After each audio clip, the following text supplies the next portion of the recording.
Yo, everybody, what's up? Welcome back to the channel. We're back again. 2 days in a row. I know the sky is falling, Chicken Little type shit. We're back and we're making videos on a regular basis. I'm not going to say daily because that's a lot of videos for y'all to have to watch, but I swear I'm going to be making videos all the time now. We're definitely doing matchups to watch, previews, all that stuff. I just have been honestly forgetting a little bit to make these videos, but it's okay. My girl's doing God's work. She's been reminding me to make these videos, and yeah, so I'm here.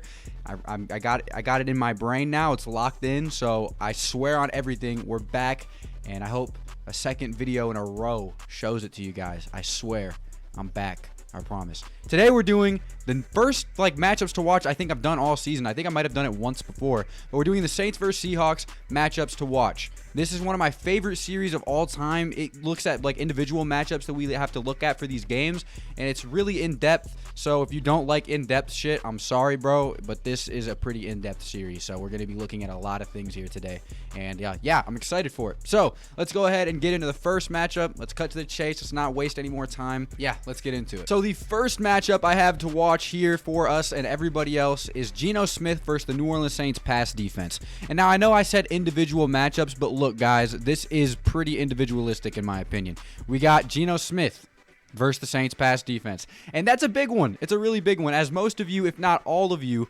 know, Russell Wilson will not be playing in this game due to being injured. He's on injury reserve because of a hand injury caused by none other than Aaron Donald.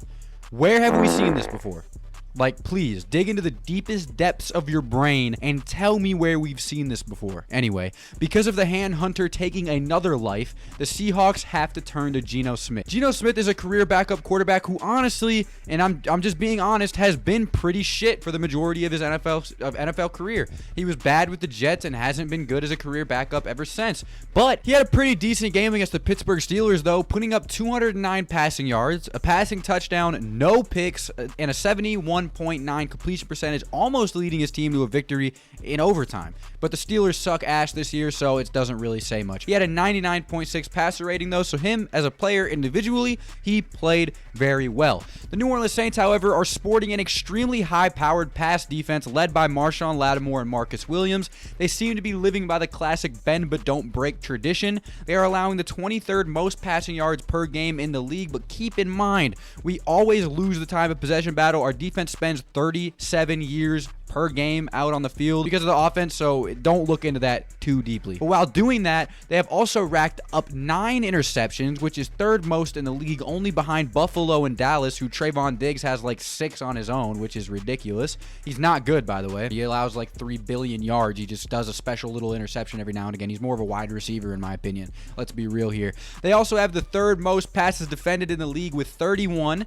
They also have allowed 9 touchdowns, which is insane. That's it. They've only allowed 9 touchdowns. They're the only team in the league that still hasn't allowed double-digit touchdowns, so definitely keep an eye on that. They also have the lowest allowed touchdown average per game in the league with only 1.8 touchdowns scored by the opponent per game.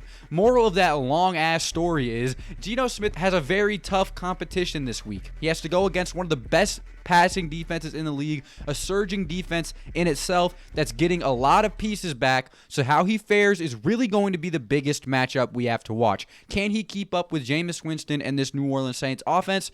That's something we'll have to wait until Monday night to see. The next matchup here is Marshawn Lattimore versus Coffeeman, DK Metcalf. So this isn't 100% confirmed. It's not a 100% confirmed matchup, but let's try to make an educated guess. DK is slower than Tyler Lockett and is extremely physical. Lattimore really matches up well with DK, and I'm assuming some kind of Paulson Adebo / Marcus Williams double team on Tyler Lockett because he is weaker, in my opinion. He's weaker and faster, so as a lockdown corner, a strong physical lockdown corner, I suspect Marshawn Lattimore to be on DK Metcalf.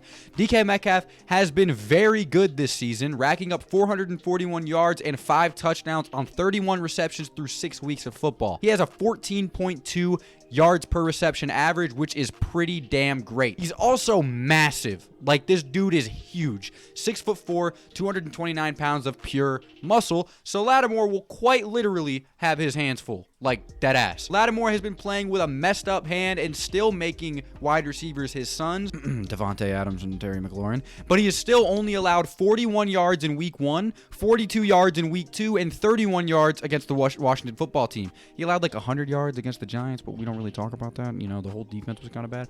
Marshawn also has 9 passes defended already this season, which is the most in the league. Played absolutely fantastic against Terry McLaurin, having 6 passes defended.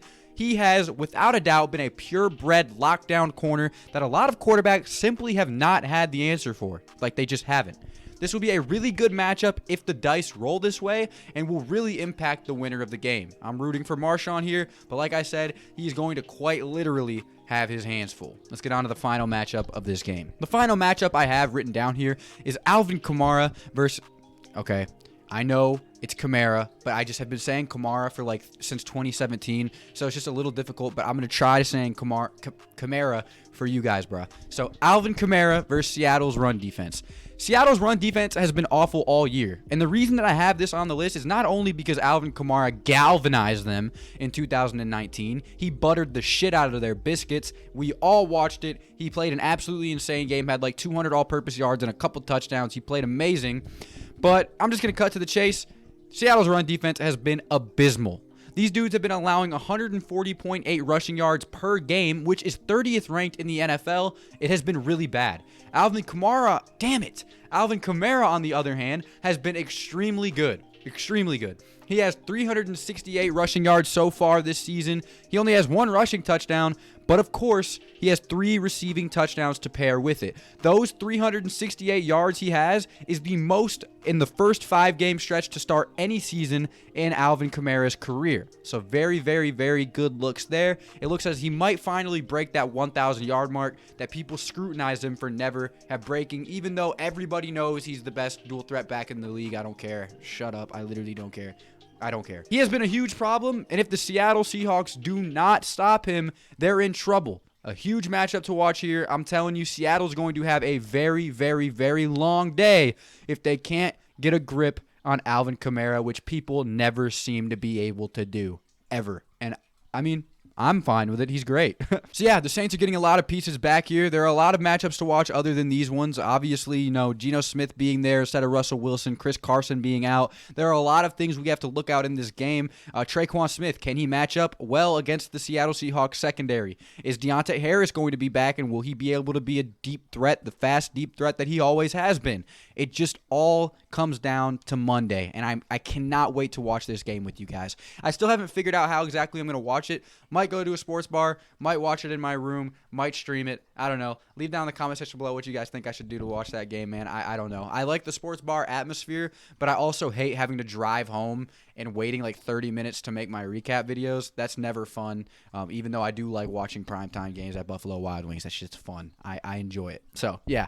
Let me know down in the comment section below what you guys think about matchups to watch. What are your favorite matchups to watch? Comment all that stuff, and I'll see you boys in the next one, which will be the day after tomorrow, I believe, Friday, with some other stuff. So, yeah, thank you guys, and I'll see you in the next one. Adios.